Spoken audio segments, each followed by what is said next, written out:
Imagine this. A small team of secret operatives sets sail straight into enemy territory under the cover of night. They might be outnumbered, outgunned, and facing some tough odds completely on their own. Their mission? To pull off something so daring and dangerous that even their own country won't claim them if they're caught. Tensions rise as explosions light up the night sky, secret plans unfold in shadows, and the fate of thousands hinges on every split-second decision. You won't believe how far they'll go. Stay with me now. Welcome to Peak Plot Recaps. If you're here, you're probably ready to dive straight into some epic movies without the boring stuff. We're all about breaking down the coolest and most intense stories from the screen, quick, simple, and straight to the good parts. First, let's see what we are about to deal with real quick before we jump into the recap. So grab some snacks, sit back, and relax. Today, I'm going to explain an action-packed wartime thriller film, The Ministry of Ungentlemanly Warfare, directed by Guy Ritchie.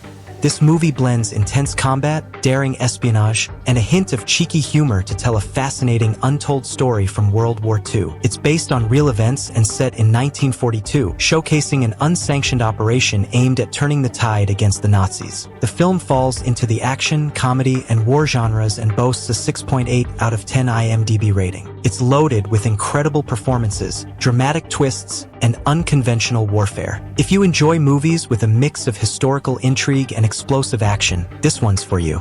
Don't forget to hit that like button and subscribe button. And now, spoilers ahead.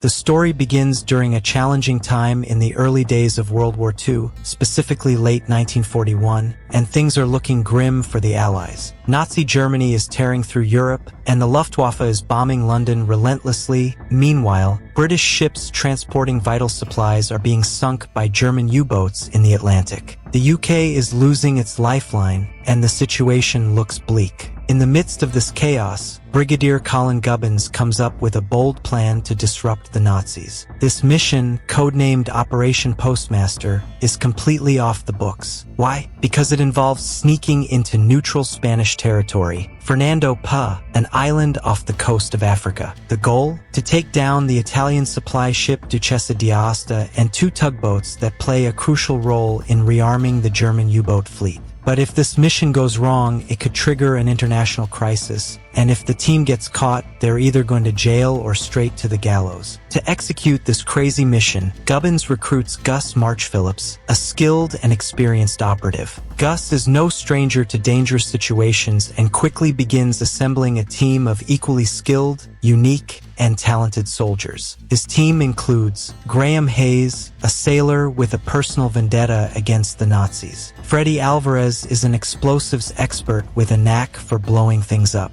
Anders Lassen was a remarkable Danish naval officer and deadly hunter. He's so skilled that he's the only non-Commonwealth soldier to ever win the Victoria Cross. But there's one more person Gubbins has in mind for this team, Jeffrey Appleyard, a brilliant strategist. The problem? Appleyard has been captured by the Gestapo on the Spanish-controlled island of La Palma. Gus decides to rescue him on the way to Fernando Po, setting up the first mission. Meanwhile, 2 undercover agents, Marjorie Stewart and Richard Herron, are already on Fernando Po. Herron runs a secret gambling hall where high-ranking Nazis like to gather, while Marjorie poses as a glamorous gold trader from New York. Her mission? To seduce and distract the German commander, Heinrich Löhr, and keep him occupied while cleverly gathering important information. Gus and Anders are on a small sailboat called Maid of Honor, disguised as Swedish fishermen. Suddenly, a German naval party shows up to check on their ship.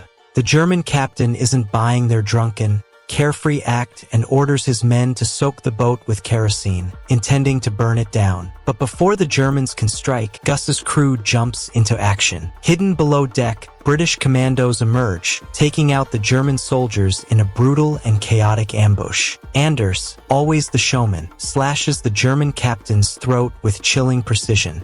Just when you think things can't get crazier, Freddy, the team's explosives nerd, delivers the knockout punch. He had planted explosives on the German destroyer that brought the naval party. As the destroyer begins firing on the maid of honor, the explosives detonate, sending the massive ship to a watery grave. But this is just the beginning. The movie takes us back 25 days earlier, giving us a glimpse into how this mission was set in motion. We see Prime Minister Winston Churchill, the mastermind behind Operation Postmaster. He knows the Allies are losing ground and something drastic needs to be done. Churchill is portrayed as sharp, witty, and unapologetically ruthless, fully supporting Gubbin's audacious plan. Back on Fernando P., Marjorie and Heron are making moves. Heron is using his gambling haul to keep the German forces occupied, while Marjorie forms a friendly bond with Lure. Their goal? To make sure that the Duchessa is fully loaded with plenty of supplies like torpedoes and diesel before Gus's team arrives there. If they're going to blow up the ship,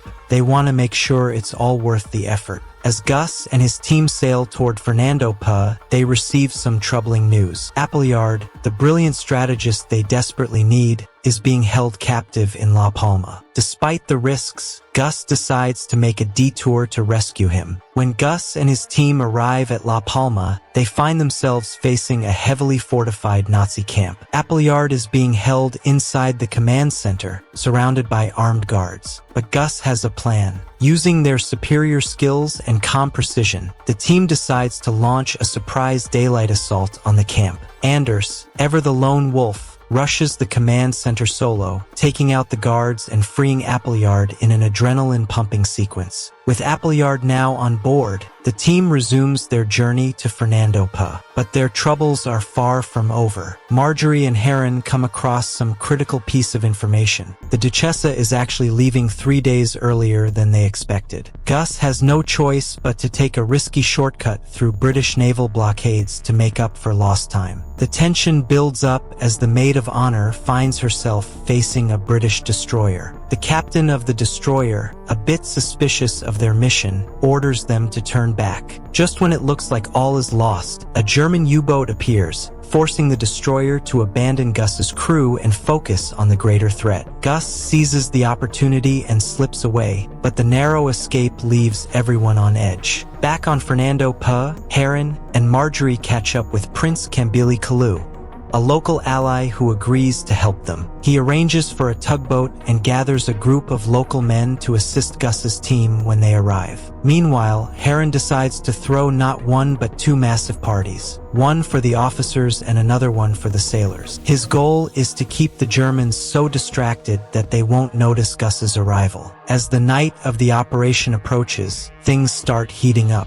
Gus and his team are closing in on Fernando P., but Marjorie and Heron stumble upon a massive complication. Lure, the German commander, has decided to reinforce the Duchessa's hull with steel plates, making it practically unsinkable. This throws a wrench in the team's original plan to blow up the ship. Marjorie quickly relays this information to Gus, who comes up with a solution. Instead of sinking the ships, they'll hijack them and tow them to safety using the tugboat. This audacious plan requires perfect coordination, and everyone knows there's no room for error. If you're impressed by how quick-thinking this team is under pressure, drop a like right now. On the night of the raid, Fernando P.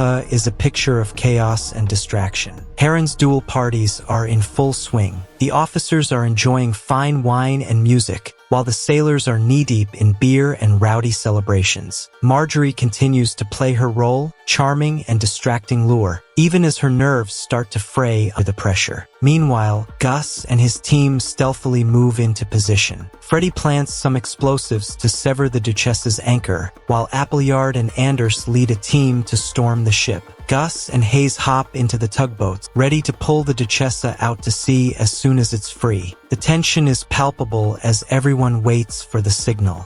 Then suddenly, boom, the explosives go off, and the Duchessa's anchor is blown to bits. The sailors enjoying at the party hear the explosion and rush to the harbor, only to find themselves locked in by Heron's men. The officers, meanwhile, continue to enjoy their celebration completely unaware, thanks to Marjorie's quick thinking. On board, the Duchess Appleyard and Anders face fierce resistance from the German crew. A brutal firefight unfolds, with bullets flying and knives slashing. Anders, ever the fearless warrior, leads the charge, clearing the way for Appleyard to step in and take control of the bridge. At the same time, Gus and Freddy ignite a series of explosions at the harbor's fuel reserves, creating a fiery spectacle that leaves the Germans scrambling in confusion. This distraction buys the team just enough time to start towing the Duchessa out of the harbor. But the mission is far from over. Lure, finally putting the pieces together, realizing what's happening, confronts Marjorie in a tense showdown. He accuses her of being a spy, and the room falls silent. Just when it seems like Marjorie might be in trouble, she pulls out a hidden pistol and shoots Lure in the head, ending his reign of terror in one swift move. With the harbor now fully ablaze, Heron and Marjorie make a bold escape.